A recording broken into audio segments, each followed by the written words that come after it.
kembali lagi untuk melanjutkan diskusi kita atau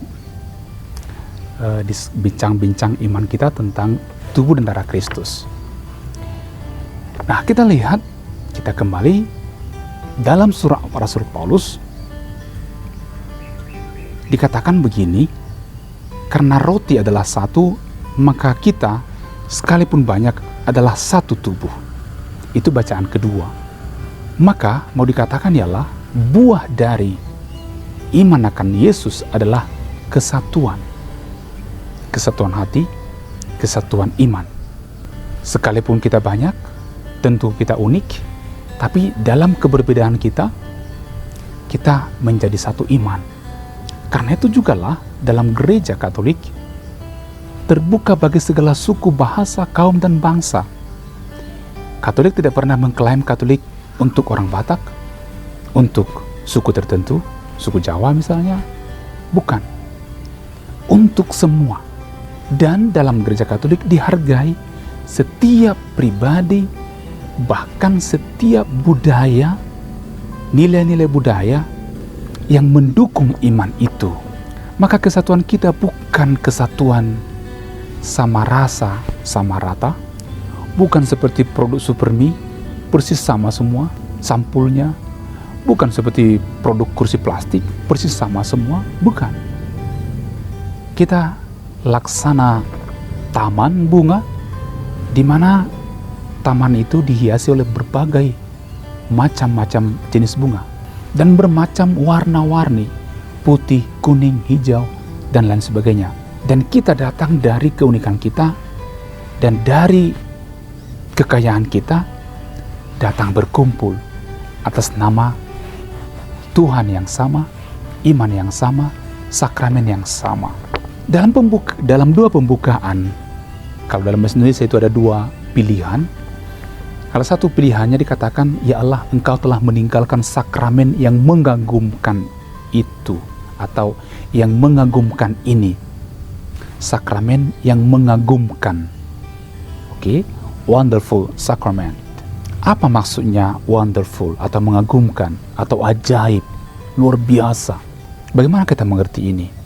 Kalau kita lihat kembali ke sejarah perjalanan bangsa Israel, Allah Yahweh membebaskan bangsa Israel dengan tangannya yang kuat. Maka karya Yahweh yang menyeberangkan, yang membebaskan bangsa Israel dari perbudakan Mesir, itu adalah karya yang mengagumkan, karya yang maha dahsyat, yang luar biasa. Dan karena itulah juga nanti dalam Kisah Para Rasul dikatakan begitu, bahwa karya Allah Yahweh yang menyeberangkan bangsa Israel keluar dari Mesir melewati padang gurun itu adalah karya ajaib.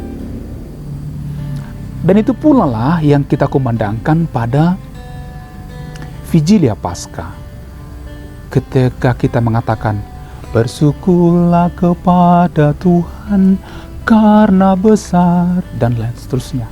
Nanti akan dikatakan yang menyeberangkan bangsa Israel keluar dari Mesir, itu karya yang mengagumkan. Dan Mazmur kita, Mazmur 107 misalnya 8, karya Tuhan disebut karya yang luar biasa, karya ajaib, mengagumkan. Dan kini karya yang mengagumkan itu hadir di sini, ditinggalkan untuk kita dalam bentuk apa? Sakramen yang mengagumkan ini. Maka seluruh pengertian, seluruh hakikat ilahi yang mengagumkan tadi hadir juga dalam sakramen yang mengagumkan ini. Dan sudah itu dikatakan, kami mohon kepadamu semoga kami dapat menikmati atau menyembah misteri yang suci ini. Saya mau menekankan, menjelaskan misteri yang suci. Misteri. Apa itu misteri? Misteri bukan seperti yang kita mengerti dalam kehidupan sehari-hari, film-film yang misterius, ada hantu-hantunya, ada pocong-pocongnya, ada gelap-gelapnya, ada suara-suara horor. Bukan itu. Misteri dari kata Yunani, mysterion, hal yang sudah ada sejak semula, yang pelan-pelan menampakkan diri, menyingkapkan diri dalam tata sejarah keselamatan, mysterion. Maka misteri adalah sejarah keselamatan yang dikumandangkan oleh Allah, yang sejak semula, sejak perjanjian lama telah diinginkan oleh Allah dengan memanggil bapak-bapak bangsa, Abraham, dengan menuntun bangsa Israel, dengan mengutus para nabi. Itu semua percikan-percikan misteri Allah untuk menerangkan, menyingkapkan lapis demi lapis keinginan hatinya untuk menyelamatkan manusia. Dan misteri itu kemudian berpuncak perfect dalam diri Yesus Kristus, yakni disalib. Dalam dirinya misteri itu tersingkap. Allah ada di antara kita, Emmanuel. Dan dalam Sacrosanctum Concilium dikatakan juga begini, Allah menghendaki supaya semua manusia selamat dan mengenal kebenaran. Setelah ia pada zaman dahulu berulang kali dengan pelbagai cara. Dengan pelbagai cara. Apa itu? Memanggil Musa, Abraham, membuat tanda-tanda ajaib. Itulah pelbagai cara. Bersabda kepada nenek moyang dengan perantaraan para nabi, dan ketika genap waktunya, ia mengutus putranya. Sabda menjadi daging. Di situ menjadi misteri itu terungkap, tersingkap dengan nyata.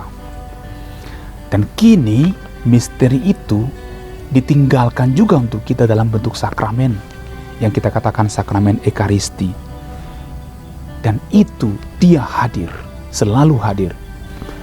Mujizat-mujizat yang kita katakan tadi, yang selalu ada setiap zaman, itu salah satu bukti bahwa Allah atau Yesus selalu hadir di dalam gerejanya.